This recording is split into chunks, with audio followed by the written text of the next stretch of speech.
buli muntu mu buli strategy gyakozesa kyandibadde kirungi n'akola multiple time frame analysis olw'ensonga nti ffe tujja mu katale omuntu ng'agamba nze sales zinyangwira ze buys zinyangwira oba buli wenzija mu katale njagala nnyo okubayinga njagala nnyo okuseeringa so buli wona akola multiple time frame analysis n'otegeera bias n'otegeera direction ey'akatale then kigenda kujjawo birigwe by'oyagala by'ogamba nti I feel comfortable I always find comfort nga seeringa nga mbayinga so kino kiyamba omuntu okureducinga emotional trading. Twogere ku kye bayita multiple time frame analysis. So boli mupya ku channel yaffe nga tonna subscribing, liking, sharing. So ano gendako ku social media platforms zaffe endala nnyingi ez'enjawulo. That is ng'oyagala okufuna obumanyirivu obw'enjawulo mu nsonga eza forex trading, oyagala okuyambibwa wano ne wali nsonga za forex trading, obigezezzaako biganye. So genda ku social media platforms zaffe nnyingi ez'enjawulo kasita olabako FX Kampala. No confirming mbu kituufu oli ku channel, oli ku website, oli ku platform eya FX Kampala, liking, subscribing, commenting, sharing, such that mudda oyambibwa ate era oyambako ne banno abakwetoolodde okufuna kuyambibwa obumanyirivu n'okukyusa endaba y'ebintu oba oliawo gye babirabamu n'engeri gye basobola okukyusaamu obulamu bwabwe nga bafuna okuyambibwa video zaffe rather ez'enjawulo.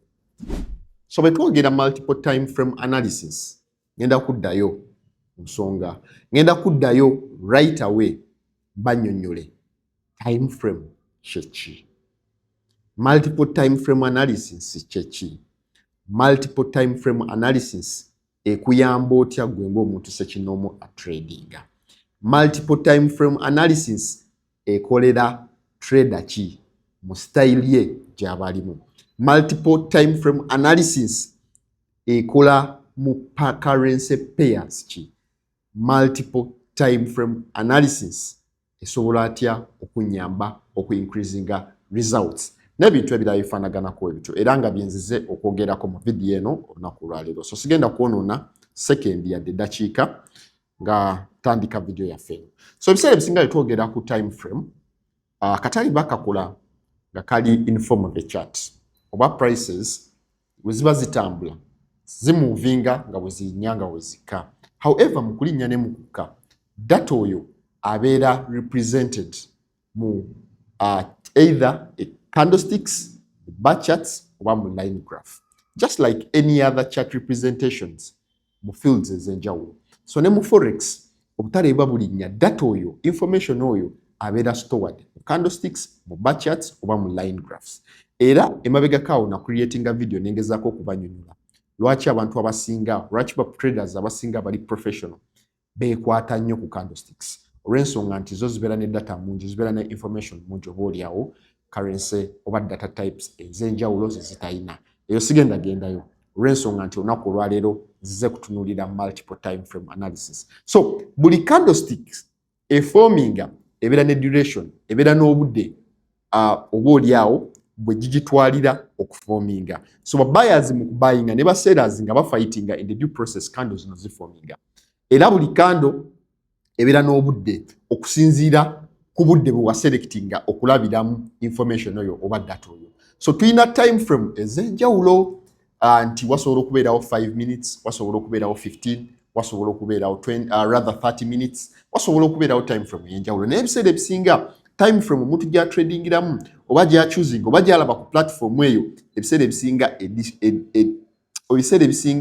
edifininga obudde buli kando ku chart eyo bwejja okumala. So bwe tugamba mbu 5 minutes time frame kiba kitegeeza nti buli kando eri kweyo chart gy'olaba mu katale representinga 5 minutes. So kitegeeza 5 minutes we ziggwa endala eforminga n'endala n'eforminga n'endala n'eforminga regardless of the buyers oba ba sellers gye baba batuta akatale. So literally etuyambako okutumanyisa n'okubuildinga n'okutulaga nti akatale we kayambuse kakomye wano. So ebiseera ebisinga tuba tutradinga omuntu asobola okulemererwa okusucceedinga mu katale oba n'aluzinga sente not because kyakola takimanyi but because atradingira mu time frame ey'embi. So n'olwekyo tugamba nti time frame awo multiple time frame analysis wegiramu. Tekyandibadde kirungi muntu kujja na trading nga tradingira mu time frame emu. Rather kyandibadde nti omuntu genda ng'otunuulira time frames ez'enjawulo. Through that kigenda kuyambako okumanya akatale waje kadda ate era nosobola okukola decisions mu ngeri emu eba endala. So bwe tugamba multiple time frame analysis, omuntu otunuulira time frame emu, otunuulira time frames ez'enjawulo. Ensonga lwaki mu definition oba multiple time frame analysis kitegeeza nti omuntu asigala nga atunuulidde currency pair eyo yennyini naye ng'agitunuulira mu time frames ez'enjawulo.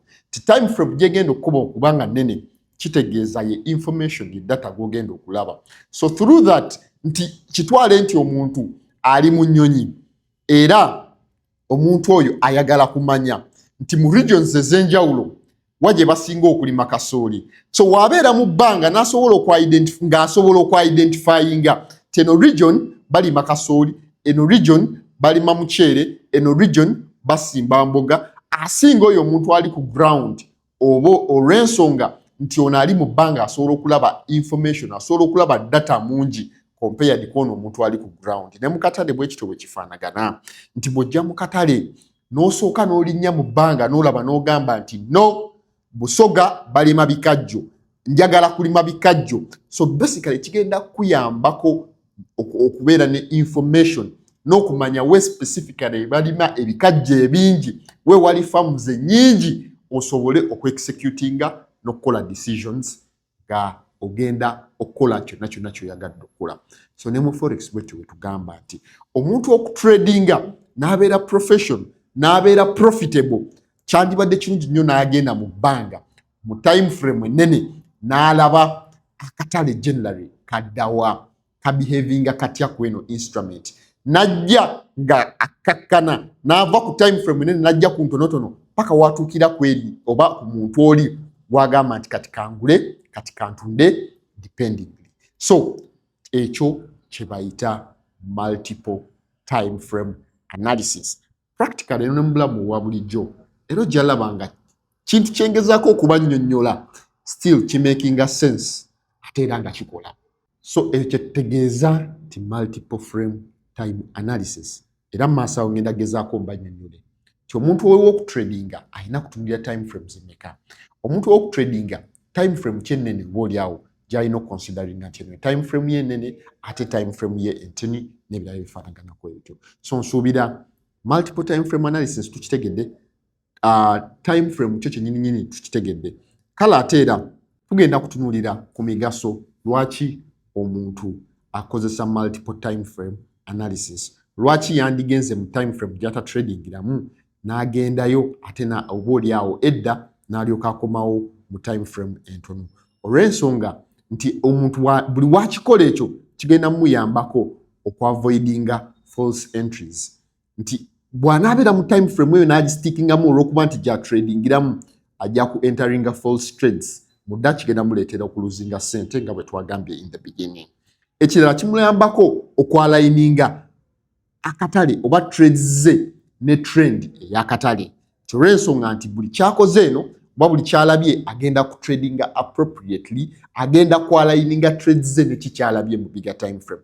Olw'ensonga nti kati alina ekifaananyi ekinene, alina ekifaananyi ekyekusifu, so mudda kigenda muyambako still okukola decisions. Ogwo mugaso gwakubiri. Omugaso ogwokusatu kimuyambako okureducinga emotions, nti ojja kwesanga nti buli muntu mu buli strategy gy'akozesa kyandibadde kirungi n'akola multiple time frame analysis. Olw'ensonga nti ffe tujja mu katale omuntu ng'agamba nze sales zinyangwira, ze buys zinyangwira, oba buli wenzija mu katale njagala nnyo okubuyinga, njagala nnyo okuseeringa. So buli wona akola multiple time frame analysis n'otegeera bias, n'otegeera direction ey'akatale, then kigenda kujjawo birigwe by'oyagala by'ogamba nti I feel comfortable, I always find comfort nga seeringa nga buyinga. So kino kiyamba omuntu okureducinga emotional trading.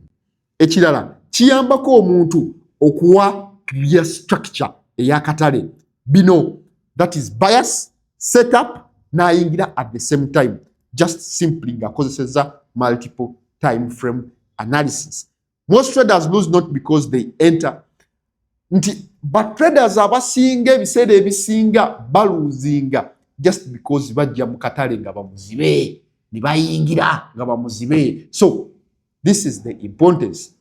Guno gwe mugaso ogwa multiple time frame analysis olw'ensonga nti ekuwa omukisa okulaba oba oliawo ekifaananyi ekinene ky'otandirabye kasita oba ng'osazeewo okusigala otradingira mu time frame emu oba entini whatever gyonna yonna gy'oba ogenda okutradingiramu. So omuntu waba wakutradinga ng'asazeewo kyagenda kukola multiple time frame analysis, omuntu yandyebuuzizza time combination ki ya time frames alina okutunuulira. Otugambye naye tutubuulidde muwendo titunuulire time frames mmeka 2, 3, 4, 5, 10, 2, 3, then awo nzigiramu ngamba nnyonnyola. Okusinziira ku nze ng'omuntu so kinoomu ntunuulira time frames 2. Ngenda mu time frame ya daily nentunuulira nenzija ne mu time frame ntono olw'ensonga nti nze generally am a day trader. Day trader ebiseera ebisinga ogenda okwebaka already ng'otegedde olunaku lubi oba bulungi. In other words, okoze amagoba oba okoze loss at the end of the day. So nze ntunuulira 2. Naye ku muntu oba oliawo atandika obutandisi oba oliawo abadde takimanyi nti yeetaaga multiple time frame analysis, twandi encourages omuntu oyo n'atradingira mu combination ya time frames 3. Agende mu nnene ddala, adde mu ya wakati then neyo gy'atradingiramu. So kino era nakyo kitwala obumanyirivu, kigenda twalamu obudde. Through that ojja kudda neebaze oŋambe no Isma yatunnyonnyola bw'ati ate era at the same time kintu kye yatunnyonnyola kyatuyamba. So generally nze ntunuulira daily nenzija mu 15 minutes nenyingira. So kyandibadde nti genda mu daily ojje mu 30 minutes oba 1 hour o aligning ekyofunye eri, then awo ovaawo ojje mu time frame entono gy'otradingiramu esobola okubeera 15 oba 5 minutes time frame, then trading. So I would say this would be the best combination oba gye tuyita golden combination ey'omuntu asobola agezaako okola multiple time frame analysis. But generally zandibadde 2 oba 3 aye togenda mu nnyingi, okay? Togenda mu nnyingi kugetinga disorganized go tradinga just because nayogedde ku multiple time frame analysis gojje ugambe nze kankozese nnyingi because I want to be profitable at the end of the day. That is wrong, that is false. Omuntu yanditubuuzizza bwe mba tradinga nga nkozesa multiple time frame analysis Isma gy'oyogeddeko, then kati trading currency pairs ki kibuuzo kirungi ate era tukyetaaga olw'ensonga ti buli kintu oba oliawo kyandibadde n'enkola zaakyo entuufu. Kale ne tuba tutradinga ebiseera ebisinga tu encouraginga omuntu atradinge currency pairs zino wammanga okugeza nandi encouraging nze no tradinga GBP USD, no tradinga Euro USD, no tradinga USD JPY, no tradinga gold. Olw'ensonga nti zino instruments oba currency pairs wezibanga zisazeewo okutambula kituufu zitambula in a clear trend. Ekyokubiri zibeeramu ne higher volatility oba kye twandiyise liquidity mu katale.